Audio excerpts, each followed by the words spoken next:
오늘 말씀의 본문은 마가복음 6장 30절에서 44절입니다.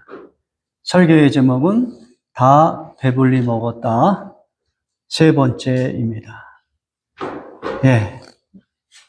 성도가 이 땅에 살아가면서 하나님의 나라를 추구하면서 살아가야 되는데요. 그 하나님의 나라를 어떤 방식으로 실천하며 살 것인가 했을 때 그것은 모든 사람이 배부른 그리고 만족한 그런 세상을 꿈꾸면서 그 하나님의 나라를 실현시키는 그런 방식으로 살아가야 되는 것이 아니겠는가? 이제 우리가 이렇게 질문하고 스스로 이렇게 답변을 하는 것입니다. 그러면 모든 사람이 배부른 그러한 세상, 우리 힘으로는 불가능하겠지만, 그러나 예수님이 다시 오셔서 그러한 세상을 반드시 성취하실 것을 믿으면서, 그럼에도 불구하고 우리는 나름대로 최선을 다하여 모든 사람이 배부르고 만족한 세상을 만들어 갈 수 있도록 아이디어를 내고 구체적인 실천을 해야 된다고 생각합니다. 그 첫 번째 내용은 무엇이냐면 휴식을 취하라는 것이었어요. 휴식은 단순히 일을 멈추는 것이 아니라 하나님이 우리에게 허락하실 그 풍성함을 위한 시간, 그 풍성함을 기대하는 시간, 풍성함으로서의 초대의 시간으로 우리가 이해를 했고요. 그리고 그 시간은 내가 하나님의 존귀한 존재라는 것을 다시 한번 확인하는 그러한 시간이었다. 그것이 바로 예수님께서 제자들에게 명령하신 휴식의 개념이라는 것을 우리가 같이 배우고 적용했습니다. 오늘은 모든 사람이 배부르고 만족한 세상을 위하여 성도들이 갖춰야 될 구체적인 그 실천사항이 무엇이냐면 함께 고통을 받는 자세를 취하라는 것이죠. 함께 고통받는 자세. 그거는 이제 뭐 다른 말로 하면 공감의 능력 또는 긍휼의 마음 이렇게 표현할 수 있고요. 영어식으로는 compassion입니다. compassion. 자, 마가복음 6장 34절 우리 같이 봉독합니다. 예수께서 나오사 큰 무리를 보시고 그 목자 없는 양 같음을 인하여 불쌍히 여기사 이에 여러 가지로 가르치시더라. 지금 예수님과 제자들은 강가에서 강의 어느 지점에서 잠시 동안 휴식을 취하고 있는 것이죠. 그러나 이제 많은 무리들, 최소한 남자만 5,000명 되는, 그러니까 상당히 큰 무리죠. 그 많은 사람들이 예수님이 어디에 있는가를 막 찾는 중에 예수님이 지금 배를 띄우고 저 강 안에서 이렇게 휴식을 취하고 있구나. 그거를 이제 바라보면서 막 몰려오는 거예요. 몰려오는데 어떤 사람들은 막 그냥 달리기를 하면서 몰려옵니다. 그렇게 예수님과 그 제자들에 대한 간절한 어떤 열망이 스며 있는 것이죠. 그러한 그 모습을 보면서 예수님께서 어떤 마음을 품으셨냐? 불쌍히 여기셨다. 불쌍히 여기셨다. 이런 그 예수님의 그 마음의 상태, 감정의 상태를 이제 한마디로 표현한다면 불쌍히 여기셨다라는 단어로 설명할 수 있다는 것이죠. 이 헬라어로 스플랑크니조마이라는 단어를 사용하였고 그 명사형 스플랑크논이라는 말, 이 말은 사람의 그 내장을 가리키는 단어라는 것이죠. 심장, 간장, 허파 이런 것들을 가리킬 때 사용하였던 단어다. 그러므로 불쌍히 여긴다는 것은 단순히 머리로 이렇게 동의하는 수준이 아니라 자기 몸이 아플 정도로 그렇게 공감하는 그런 표현이 바로 불쌍히 여긴다라는 단어라는 것이죠. 우리도 그런 경험을 한 적이 있죠. 정말 불쌍하고 어려운 사람을 봤을 때 단순히 지적으로 그것이 이해하는 것이 아니라 우리의 몸이 막 반응하는 그러한 어떤 슬픈 감정, 애타는 감정이 있지 않겠습니까? 그것이 이제 불쌍히 여기는 것이죠. 그래서 이제 영어식 표현으로는 오늘 NIV 성경도 그렇게 표현을 했는데요. 그 불쌍히 여긴다라는 단어를 compassion이라는 단어를 사용했습니다. 이 라틴어의 그 합성어인데 com이라는 것은 함께라는 것이죠. together. 그리고 passion은 suffering. 그 고통을 같이 나눈다는 그런 의미가 이 compassion이라는 단어에 담겨 있는 것입니다. 그래서 이 compassion이라는 단어, 이 어떤 그 몸이 막 반응할 정도로, 몸이 아플 정도로 상대방의 그 고통에 참여하는 이 감정, 그것은 단순한 감정이 아니라 하나님의 성품을 반영한 그러한 감정이죠. 왜냐하면 하나님은 당신을 표현할 때 나는 이렇게 불쌍히 여기는 존재다 이렇게 표현을 하셨거든요. 출애굽기 34장 6절을 같이 보겠습니다. 출애굽기 34장 6절 여호와께서 그의 앞으로 지나시며 선포하시되 여호와라 여호와라 자비롭고 은혜롭고 노하기를 더디하고 인자와 진실이 많은 하나님이다.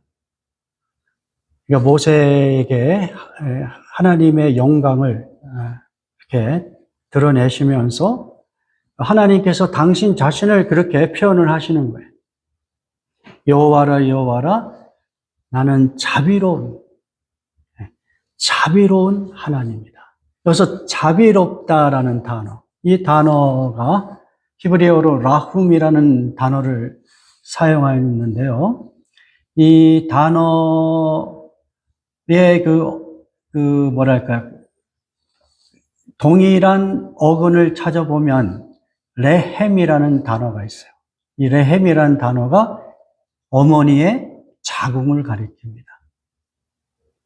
그러니까 이 어머니의 자궁이라는 단어와 자비롭다는 단어가 같이 연결이 될 수 있는 거예요. 그래서 이제 NIV 성경은 그것을 compassionate 이렇게 번역을 한 것이죠. 그러니까 그냥 자비롭다라는 단어는 그냥 어떤 지식적인 이해 정도의 그런 표현이 아니라 어머니가 자궁에서 이 자녀를 품은 것 같은 그 어떤 깊은 사랑, 불쌍히 여기는 마음, 그것을 나타내는 형용사, 그게 이 자비롭다라는 단어라는 것입니다. 그래서 오늘 여러분에게서 이 본문에 나와 있는 예수님이 그 많은 무리들을 보시면서 긍휼히 여겼다라는 것은 단순히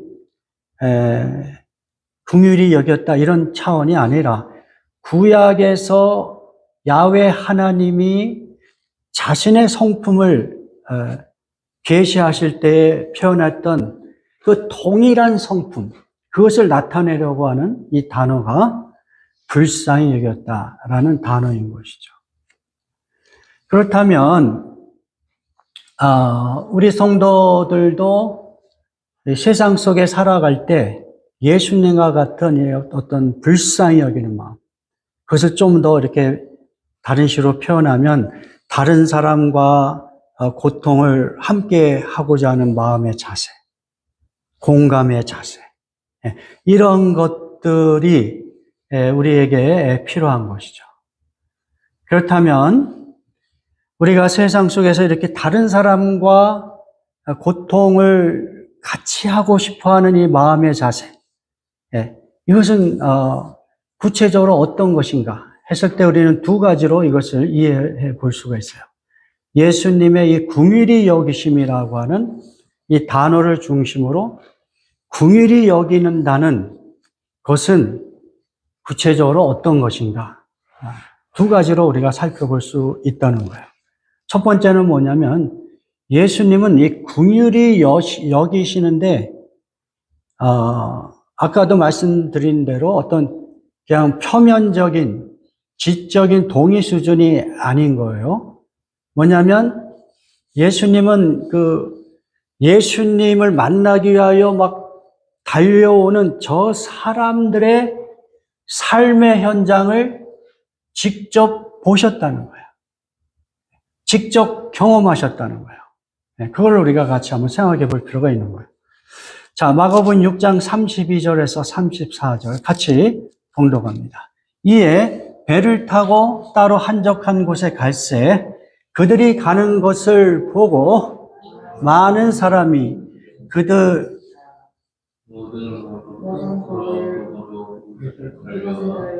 그들보다 먼저 갔더라.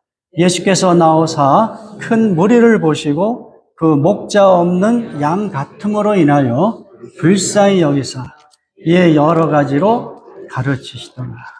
네. 자, 보세요. 이 문장에서 예수님은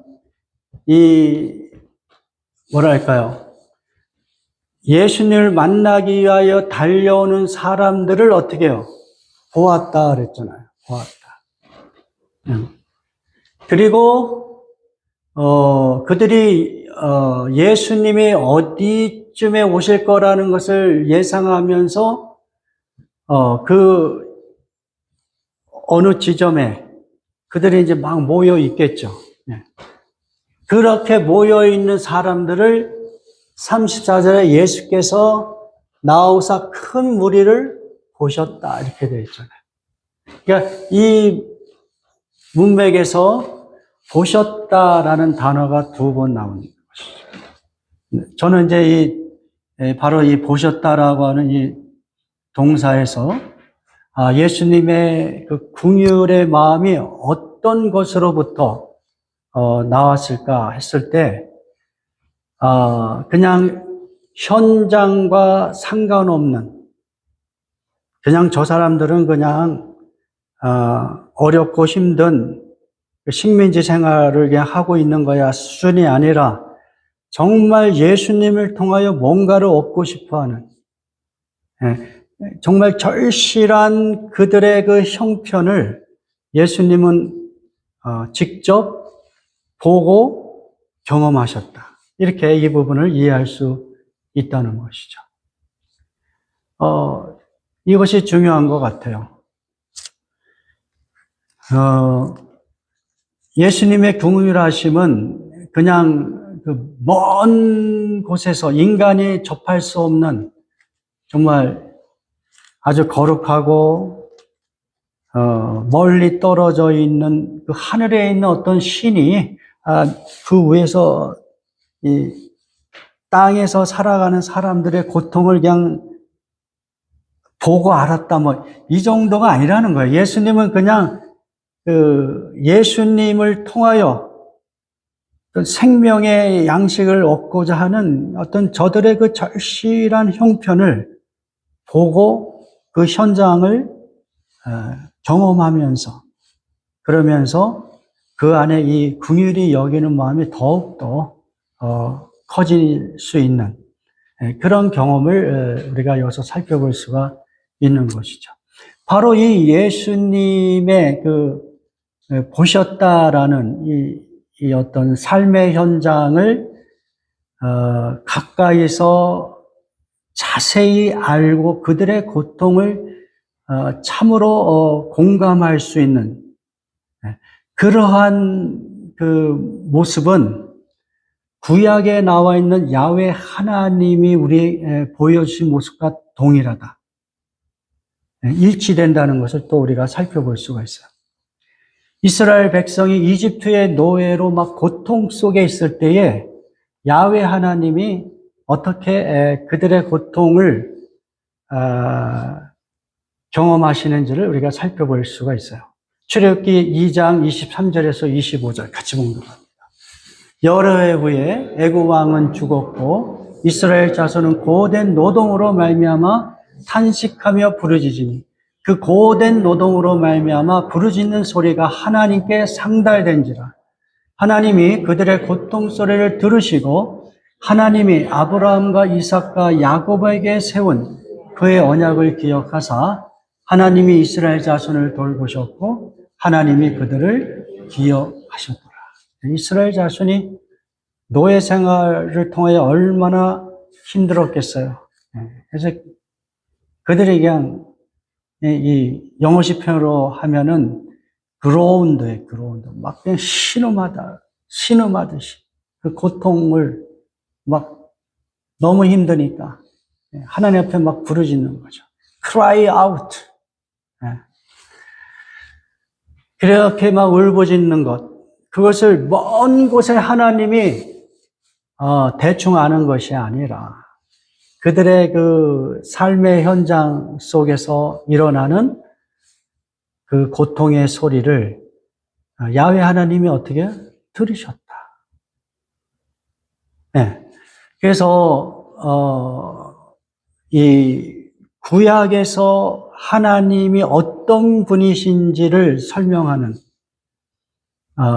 하나님은 인간의 삶 속에 아주 구체적으로 가까운 곳에서 그들의 그 삶의 그 고통과 아픔을 그 현장을 직접 들으시고 그것을 기억하시고 그들을 어떻게 하면 구원할지에 대하여 어떤 하나님의 긍휼하심을 어떻게 표현할 것인지를 생각하게 만드는 그런 하나님을 우리가 적용해 볼 수 있는데 바로 그와 같은 야훼 하나님의 성품을 예수님께서 그대로 보여주시는 사건을 우리가 보고 있는 것입니다. 여러분, 며칠 전에 국제적으로 아주 커다란 뉴스 내용이 하나 있죠. 스페인령 세우타에서 발생한 대규모 이주 사태. 그 뉴스를 여러분이 듣거나 또는 영상으로 보셨는지 모르겠어요. 모로코에 있는 많은 사람들, 아마 수만 명이라고 그래요. 그 많은 사람들이 세우타로 한꺼번에 이동을 하였다는 거예요. 어떤 사람은 바다를 헤엄쳐서, 어떤 사람은 해안을 따라, 어떤 사람은 어떤 국경의 장벽을 넘으면서 그렇게 모로코에서 스페인령이 세우타로 이렇게 진입을 하여서 어떤 사람은 그런 과정 속에서 죽기도 하고요. 어떤 그 병력의 힘으로 어떤 사람 쫓겨나기도 하고 이제 그러한 뉴스와 영상을 여러분이 보셨을 거예요. 여러분들은 그러한 뉴스를 접할 때 어떤 마음으로 접하고 있습니까?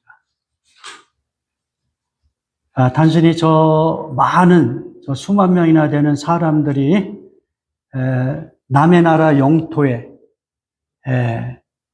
불법으로 침입한 그 사실에 대하여 비판의 수준으로만 남아있다면 그것은 긍휼한 마음이 아니라는 거예요. 예수님의 긍휼한 마음은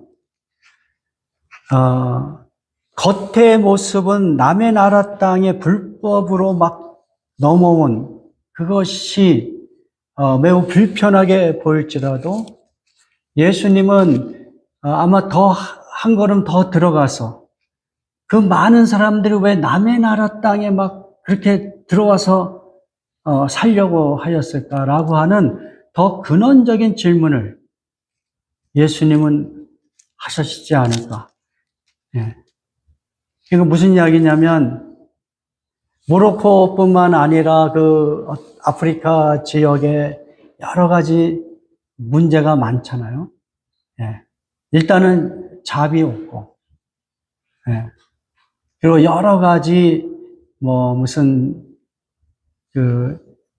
국내적으로 전쟁이 일어나는 어떤 분쟁이 있고, 그리고 인신매매, 이런 것들이 막 빈번하게 일어나는 그러한 어떤 환경 속에서 많은 사람들은 더 이상 버틸 수 있는 힘이 없었던 거예요. 자기가 살아가는 그 나라에서는 희망이 하나도 안 보이는 거예요. 조금 더 나은 곳이라고 생각하는 것이 스페인 그 본토도 아니고 말이에요.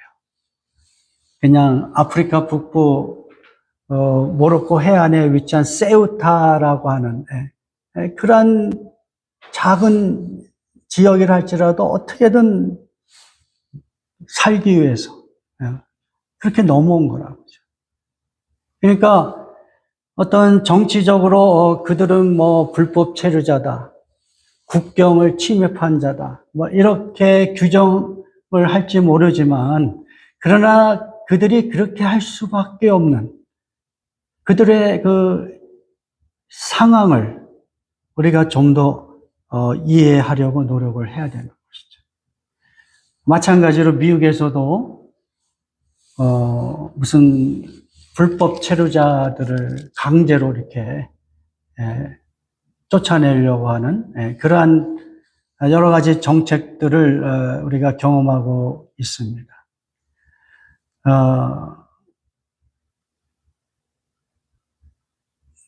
이런 이야기를 하면서 우리 크리스찬들이 속해 있는 그 국가의 법과 또는 이민 정책 이런 것들을 무시한다는 뜻이 아니라 그런 것들을 다 존중하면서도 그래서 그 어떤 그 이민 정책 때문에 불법 체류자들을 다시 그들의 고향으로 보내주는 한이 있다 하더라도 그러나 거기에서 머무는 것이 아니라 모든 사람들이 다 배불리 먹고 만족한 그러한 세상을 꿈꾼다면 한 걸음 더 들어가서 크리스찬들은 어떻게 해야 되냐 이거예요. 그것이 저의 질문입니다. 예수님이 긍휼히 여겼을 때에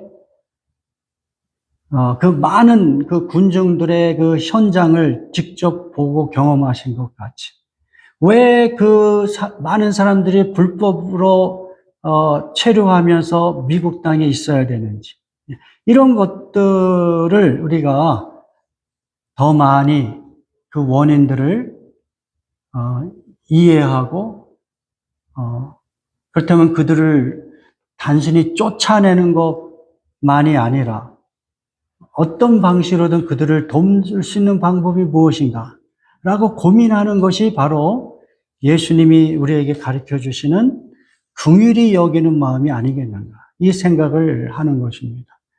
쉽지 않은 내용이지만은 우리가 우리는 정말 럭키하게 한국이나 미국이라고 하는 매우 안전하고 또 경제적으로 부유한 그런 나라에 살고 있지만 그러나 많은 사람들이 그들이 살아가는 그 삶의 터전은 전쟁이 있고 독재자가 있고 경제는 붕괴가 되고 부패하고 인신매매가 일어나는 그런 곳에서 살고 있단 말이에요. 그래서 그런 곳에서 정말 버틸 수 없으니까 불법을 해도 남의 나라 땅에 들어와서 어떻게든 생존하고 싶어하는 그 사람들의 그 울부짖음, 그 울부짖음을 야훼 하나님은 들으셨다고 그랬고요. 우리 예수님은 그것들을 다 깊이 그 현장의 그 아픔을 아셨다는 거예요. 그러한 것들을 통하여 예수님은 예수님이 원하시는 구원의 방식을 이제 펼치시는 것이죠.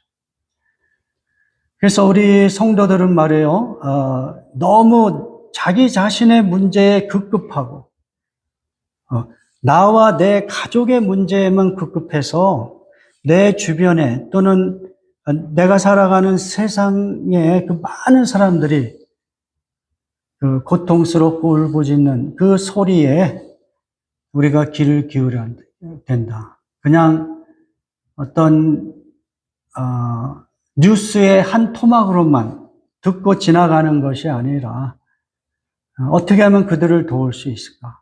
이런 이 고민을 해야 되는 것이죠. 그래서 이 칼바르트가 유명한 신학자죠. 이분이 그런 이야기를 한 적이 있어요.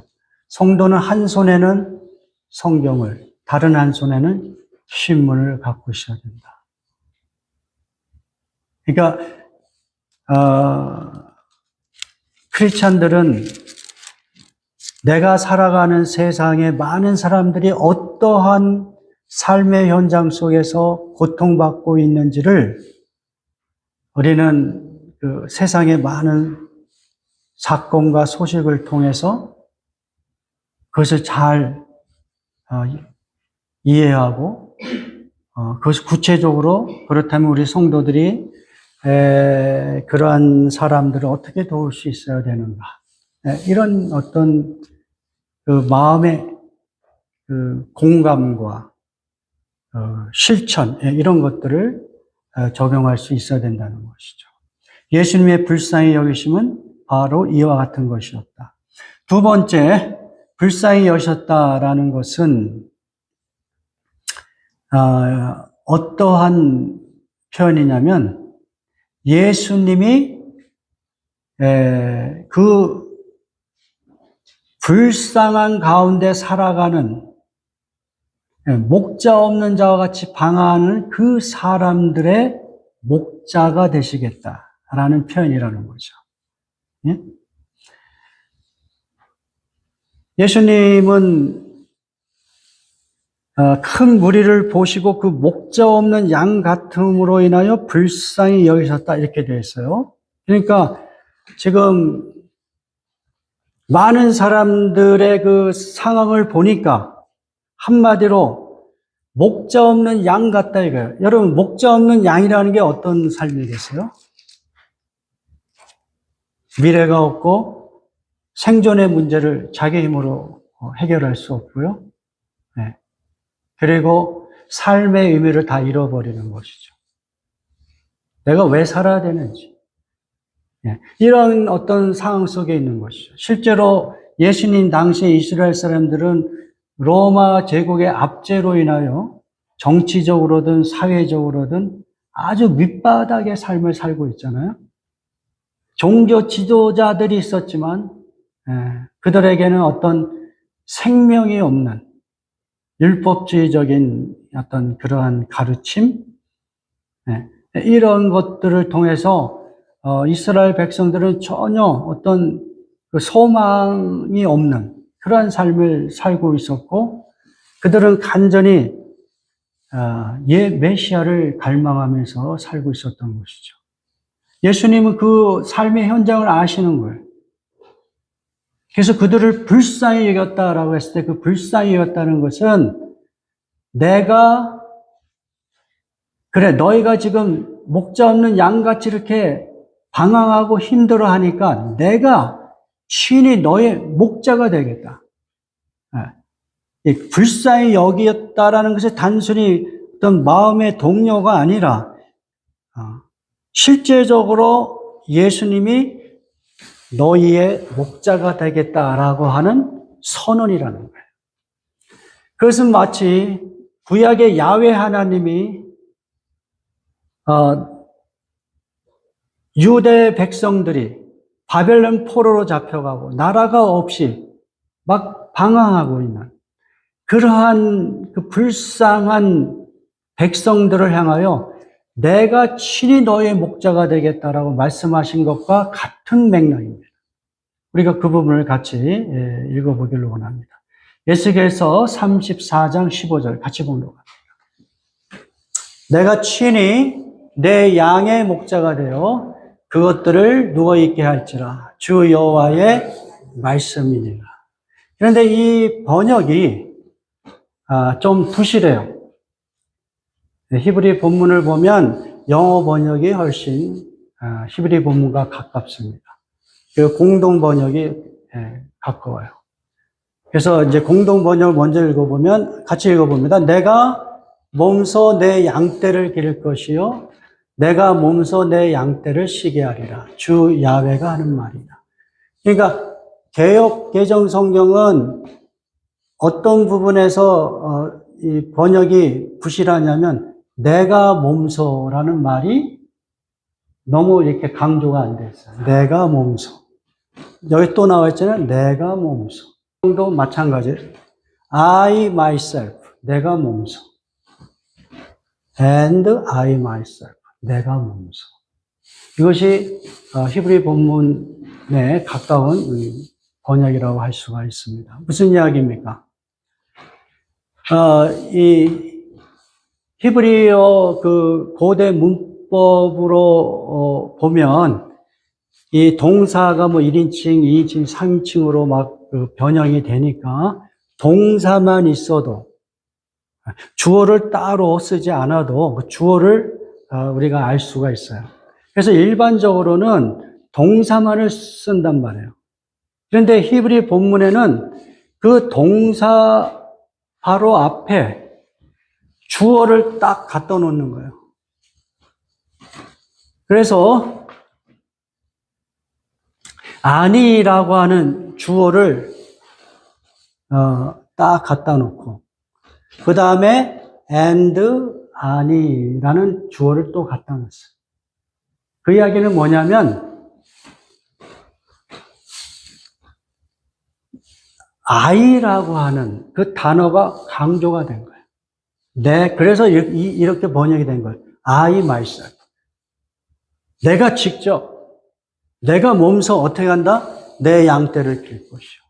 하나님이 세우신 세상의 권력자, 왕이나 모든 종교 지도자들이 그 백성들을 정말 때를 따라 좋은 것을 먹이고 위험으로부터 지켜주는 그런 역할을 하라고 권세자들에게 권세를 줬는데 그들은 그런 역할을 하지 못하였다. 오히려 백성들의 그 꼴을 빼앗고 갈취하고 오직 자기의 이익만을 위하여 정치를 하고 권력을 사용했다는 것이죠. 그렇게 해서 많은 백성들이 포로로 잡혀가고 여러 나라에 흩어져 살 수밖에 없는 그 불쌍한 백성들, 그 백성들에겐 진짜 목자가 없었다 이거예요. 야훼 하나님이 어떻게 해요? 자, 그렇다면 내가 친히 몸소 내 양떼를 기를 것이다. 내가 친히 내 양떼를 쉬게 하리라. 이렇게 선언을 하시는 것이죠. 여러분, 이것은 일종의 목자의 언어예요. 예? 목자는 그 양에게 어느 곳에 먹을 것이 있는지를 인도하고요. 그리고 그들을 쉬게 하리라. 예? 여기 보면은 I myself will make them lie down. 불어넣어 이렇게 있게 하리라 이렇게 되어 있잖아요. 그 얘기는 양들이 이제 안전하게 위험으로부터 보호받고 안전하게 쉴 수 있도록 만들겠다. 이제 이런 의미가 있습니다. 그러니까 지금 목자 없는 사람들과 같이 방황하는 사람들에게 야훼 하나님이 직접 목자가 되셔서 그들의 필요를 채워주고 그들을 위험으로부터 안전하게 보호해주는 그런 역할을 하겠다고 선언하셨듯이 우리 예수님이 이제 자기를 만나라고 달려온 그 5천 명 이상 되는 그 많은 군중들을 보시면서 어떻게요? 불쌍히 여기셨다는 것은 내가 이제 너희들의 선한 진짜 목자가 되겠다라고 선언하는 것과 같다는 것입니다. 여러분, 예수님께서 오병이어의 기적을 일으키기 전에 예수님은 먼저 그들에게 내가 너의 목자가 될 것이다. 네. 그것을 표현하는 방식이 무엇이냐면 34절에 보면 불쌍히 여기사 이에 여러 가지로 가르치시더라 이런 표현이 있어요. 목자가 된다는 것은 단순히 오병이어로 어떤 배고픔을 해결해 주는 것으로 끝나는 게 아니라는 거예요. 그 전에 이미 많은 것을 가르쳐 주셨다. 이렇게 표현이 되어 있어요. 여기서 많은 것은 어떤 내용이겠어요? 하나님의 나라의 내용이에요. 누가복음에 보면은 이 부분을 하나님의 나라를 가르치신 걸로 표현을 되어 있어요. 이 많은 가르침이 무엇이냐 했을 때. 그러니까 지금까지 우리가 살펴본 이 하나님의 나라, 하나님이 통치하는 나라에서 그들은 더 이상 목자 없는 그런 헤매는 그런 존재가 아니라 예수 그리스도를 믿고 그들이 다 하나님의 자녀가 되어 하나님이 선한 목자가 되셔서 그들의 삶의 궁극적인 그 문제들을 해결해 주시고 그래서 그들이 참으로 하나님을 통하여 안전하며 평안한 그러한 삶을 살게 해 주실 것이라는 하나님의 메시지를 예수님이 가르쳐 주신 것입니다.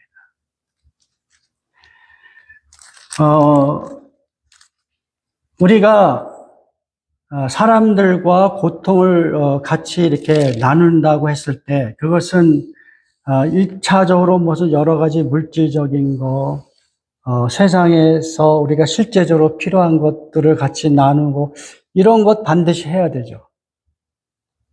그러나 우리가 놓치지 말아야 할 것이 있다. 그것은 예수님이 행하신 것, 많은 것을 가르쳐 줬다는 거예요. 무엇을? 하나님의 나라가 무엇인지를 가르쳐 줬다. 뭐냐면 이 땅에 살아가는 사람들은 대부분 먹는 문제, 물질의 문제, 성공의 문제에만 집착하여 살아가고 있는데 인간은 그런 존재를 넘어서잖아요. 그 문제를 넘어선 더 근본적인 그런 문제 때문에 방황하고 고달퍼한단 말이에요. 그러한 것들을 해결해 주려면 예수 그리스도를 통하여 우리에게 주신 그 하나님 나라의 가치를 가르쳐 주는 거예요. 삼성 창업자 이병철 회장이 1987년 별세하기 약 한 달 전에 병상에서 종교에 관한 24가지 질문을 남겼다고 이렇게 알려져 있어요.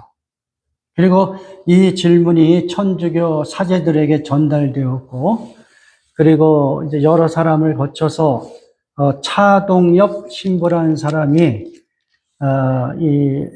이병철 회장에게 질문들에 대하여 답변을 하는 책을 출간합니다. 그 책의 제목이 무엇이냐면 잊혀진 질문이에요. 잊혀진 질문. 그래서 이 책에서 다룬 질문들은 이병철 회장이 죽기 전에 답변을 얻고 싶었던 질문들에 대하여 이렇게 24개 질문을 다 다루지는 않았지만 그 중에 이제 몇 가지를 추려서 이렇게 답변을 한 것인데 질문이 이와 같은 거예요. 신은 존재하는가? 왜 세상에는 악과 고통이 존재하는가? 인간은 왜 죽는가? 종교는 왜 필요한가? 영혼은 존재하는가? 죽음 이후에는 무엇이 있는가? 인간은 무엇을 위해 살아야 하는가? 이런 질문이라는 거예요. 그런데 이 저자가 이러한 질문에 답변을 하면서 그 책의 제목을 무엇이라고 정했다고요? 잊혀진 질문이라는 책의 제목을 했다는 거예요. 이게 중요해요. 잊혀진 질문. 뭐냐면 현대인들은 이병철 회장이 질문했던 이 질문을 하지 않는다는 거예요. 그런 질문을 할 여유가 없어. 이 세상에서 그냥 잘 먹고 잘 사는데 너무 바빠. 세상 속에서 어떻게 하면 생존하고 거기서 성공할까? 여기에 너무 집착하다 보니까 이런 어떤 인간에 대한 근본적인 질문, 그러한 질문을 하지 않는 거예요. 이병철 회장도 죽기 전에, 한 달 전에 이 질문을 한 거잖아요. 그렇죠? 그러나 그 답변을 못 듣고 그냥 돌아가셨어요. 우리가 살아가는 세상 사람들의 모습이 이와 같지 않겠느냐. 이런 질문을 안 하면서 그냥 살아가고 있다. 그 사람들이 영적으로 보면 목자 없는 양과 같다는 것이죠. 그 사람들에게 우리 성도들의 역할은 무엇이냐면, 인간이라면 누구나 해야 될 이 질문을 그들도 하면서 살 수 있도록 우리의 삶의 모습과 삶의 방식 또는 복음 증거를 통하여 그것들을 알려줘야 되고, 우리 성도들은 이러한 질문에 대한 답을 갖고 있단 말이에요. 그 질문에 대하여 답을 해줌으로써 그 목자 없는 그 방황하는 사람들과 같은 이 사람들에게 새로운 소망과 힘을 줄 수 있다는 것이죠. 이 잊혀진 질문이라는 책에서 이런 말이 나온다고 합니다. 질문을 잃어버리면 인생도 길을 잃는다. 이런 궁극적인 질문을 하지 않으면 다 길 잃은 양과 같이 결국은 생명을 얻지 못하고 비참한 삶을 살 수밖에 없다는 것을 경고하고는 말이라고 생각합니다. 이제 말씀을 마무리하겠습니다. 예수님이 우리에게 표현하신 불쌍히 여겼다라는 이 단어는 우리의 주변에 있는 또는 우리가 살아가는 그 세상 사람들의 삶의 현장에 대하여 우리가 무관심하지 말고 구체적으로 그들을 이해하려고 하고 그것을 공감하려고 하고 그리고 그들에게 필요한 것이 무엇이 있다면 우리도 같이 나누어 되는 그런 책임 의식을 우리에게 강조하고 있고요. 동시에 단순히 물질적이고 어떤 세속적인 그런 것의 어떤 풍성함만 추구하는 것이 아니라 더 근원적인 것, 하나님의 나라, 하나님의 나라를 우리가 어떤 방식으로든 보여줘야 된다. 여러분의 삶의 모습을 통하여 또는 복음 증거의 어떤 방식을 통하여 그렇게 하나님의 나라의 가치를 보여줌으로 세상 사람들의 그 고통에 우리가 동참하는 그런 삶을 살 수 있지 않을까 이렇게 생각하며 우리 모두 그런 것들을 고민하고 적용할 수 있기를 주님의 이름으로 축원합니다. 우리 다 같이 기도하겠습니다.